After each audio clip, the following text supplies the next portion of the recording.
మీ పేరు ఎక్కడి నుంచి వచ్చారు? సరళ అండి, సికింద్రాబాద్ నుంచి వచ్చాను, అల్వాల్ ప్రాంతము. ఫస్ట్ టైం అండి వచ్చింది.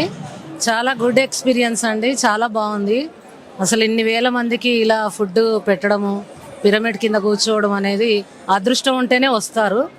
నాకు అదృష్టం ఇవాళ దక్కింది. ఓకే, మామూలుగా టీవీలో విని చూసి ఉంటారు కదా, వచ్చిన తర్వాత లైవ్ ఎక్స్పీరియన్స్ ఎట్లా ఉంది? బాగుందండి లైవ్ ఎక్స్పీరియన్స్. ఏం డిఫరెన్స్ ఉంది మెడిటేషన్ పిరమిడ్ కింద చేయటము నార్మల్ ఇంట్లో కూర్చొని చేయటం వల్ల?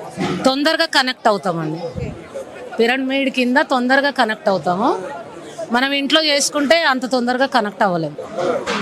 అండ్ ఇక్కడ అవైలబిలిటీస్ అండ్ ఇక్కడ ఏర్పాట్లు ఎట్లా అనిపించినాయి? అన్నీ చాలా బాగున్నాయండి. ఫుడ్ కూడా చాలా బాగుందండి.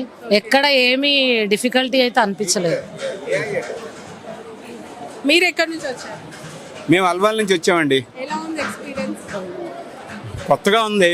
మేము ఇంతవరకు ఇలా ఉంటుందని అనుకోలేదు. ఇంతమంది జనాన్ని కూడా ఎక్స్పెక్ట్ చేయలేదు మేము. ఎలా ఉంటుందో ఎక్స్పీరియన్స్ గురించి వచ్చాం అంతే. ఫస్ట్ అవసరం అంటారా మెడిటేషన్? తప్పనిసరిగా మానసిక శాంతి గురించి చాలా అవసరం మెడిటేషన్. అంటే ఇంట్లో మామూలుగా చేసి యోగా ధ్యానం అవి ఉన్నాయి కదా, మళ్ళీ ఇక్కడికి వచ్చి చేయాల్సిన ఇంట్లో అన్ని చప్పుళ్ళు ఉంటాయి, పిల్లలు ఉంటారు, మీద పడతారు. మీరు ఎలా చేస్తారు? దీనికి ఏమో ప్రత్యేకంగా నిశ్శబ్దమే అవసరం. నిశ్శబ్దంగా ఉండాలి, ప్రశాంతంగా ఉండాలి. అదే ఉండదు అక్కడ. ఉప్పు ఏది పప్పు ఏదని ఇంటి దగ్గర అడుగుతాడు మొగుడు అడుగుతాడు, లేకపోతే భార్యని భర్త అడుగుతుంది, భర్త భార్యని అడుగుతారు. అంచేది ఇంటి దగ్గర ఇంత ప్రశాంతంగా ఉండదు అని నా ఉద్దేశం. అది ఏర్పాట్లు బ్రహ్మాండంగా ఉన్నాయి. నేను ఎక్స్పెక్ట్ చేయలేదు ఇంత ఇలా ఉంటాయని. నిజంగా చాలా బాగుంది భోజనం. First time. తప్పనిసరిగా వస్తాం. ఎస్.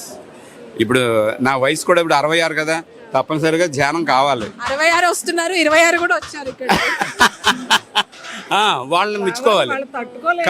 మేము ఈ వయసులో వచ్చే వాళ్ళు ఇప్పుడే వస్తున్నారంటే వాళ్ళని మెచ్చుకోవాలి. నిజంగా చాలా ఆనందం వాళ్ళు చూసి. చాలా ఇంపార్టెంట్. వాళ్ళు ఇప్పుడు ఎక్కువ టెన్షన్స్గా ఉంటున్నారు కాబట్టి వాళ్ళకి బాగా అవసరం ఆరోగ్యానికి మెడిటేషన్. నా సలహా అదే. ఓకే, అత్రేజీ పిరమిడ్ ఆశ్రమం గురించి ఒక మాటలో చెప్పాలంటే ఏం చెప్తారు? ఆయన గొప్ప మనిషి, మహా మనిషి. ఆయన అందరికీ ఏదో మంచి జరగాలని ఆయన ఆలోచించి ఇవన్నీ చేశాడు కాబట్టి చాలా మహనీయుడు ఆయన. అది నా ఉద్దేశం. మీ పేరమ్మా? ఆయన చెప్పారు కదా, పద్మావతి. ఎలా అనిపించింది? చాలా బాగా అనిపించింది. ఏం నచ్చింది ఎక్కువ ఇక్కడ? ఇక్కడ ధ్యానం, ఏది వేరే ఆలోచనలు ఉండవు. ఇంకోటి భోజనం వాళ్ళే పెడుతున్నారు. ఇంకా దాని గురించి దీని గురించి ఆలోచన ఏమి ఉండదు. అన్ని వదిలేసుకుని చక్కగా ధ్యానం చేసుకోవాలి అంతే. ఇంకా ఇదే ఫస్ట్ టైం అండి, మా వారే అయినా ఫస్ట్ టైం వచ్చాను. ఇంత బాగా ఉంటుంది అనుకోలేదు. ఈ లక్షల మందిని చూసిన తర్వాత అమ్మో చాలా బాగా ఉండేటుంది అనుకున్నాను.